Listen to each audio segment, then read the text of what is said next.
Hello everyone, ఎలా ఉన్నారు? ఈ రోజు అయితే మనం బ్రెడ్ తో శాండ్విచ్ చేయబోతున్నాము. అండ్ దీనికి కావాల్సిన ఇంగ్రీడియంట్స్ అయితే ఇవి: టమాటోస్, క్యారెట్స్, మీ దగ్గర ఏదైనా కర్రీ ఉన్నా ఆ కర్రీ. నేనైతే బీన్స్ కర్రీ తీసుకున్నాను. అండ్ ఇవేంటివంటే బ్రెడ్స్ టోస్ట్ చేసినవి అనమాట. అండ్ కొంతమంది టోస్ట్ అంటారు, రోస్ట్ అంటారు. ఇవేమో కొత్తిమీర అనమాట. శాండ్విచ్ ఎలా చేయాలో చూసేద్దాం, వచ్చేది.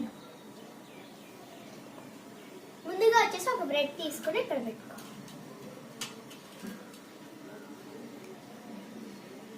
ఇప్పుడు మనం ఏవైతే టమాటోస్ ఉన్నాయో ఆ టమాటోస్ పెట్టుకుందాం.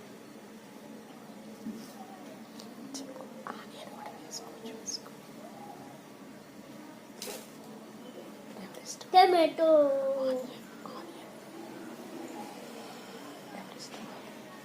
ఆనియన్. అండ్ కొంతమంది అయితే ఆనియన్స్ పెట్టుకుంటారు, కానీ అది వాళ్ళ ఇష్టం. నేనైతే హెల్దీగా ఉండాలని క్యారెట్స్ పెట్టుకుంటున్నాను. అండ్ తర్వాత వీటి మీద మనం పెట్టేసుకోవాలి. కర్రీ మన ఇష్టము, సరిపోయినంత పెట్టుకుంటాం.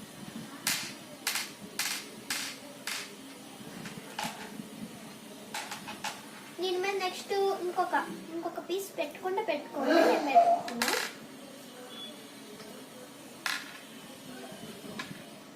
ఇలా అయితే మనం పెట్టేసుకున్నాము. నెక్స్ట్ ఒక క్యారెట్ పెట్టేసుకుని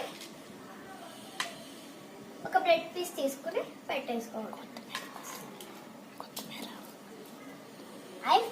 బై బాయ్. అండ్ తర్వాత దాని మీద కొత్తిమీర చల్లుకోవటమే. Bye bye. చూసారుగా, ఈజీ అండ్ హెల్దీ శాండ్విచ్ అయితే రెడీ అయిపోయింది.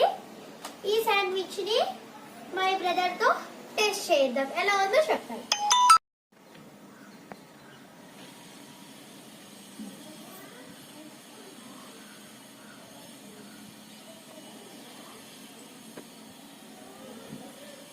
Very good, nice taste, super, very very super, చాలా బాగుంది. మీరు కూడా ట్రై చేయండి.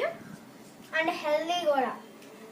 బ్రెడ్ హెల్దీయే, కొత్తిమీర హెల్దీయే, బీన్స్ కర్రీ హెల్దీయే, carrot and tomato also healthy. So మీరు కూడా ఇలా ట్రై చేయండి, బాగుంటుంది. Bye friends.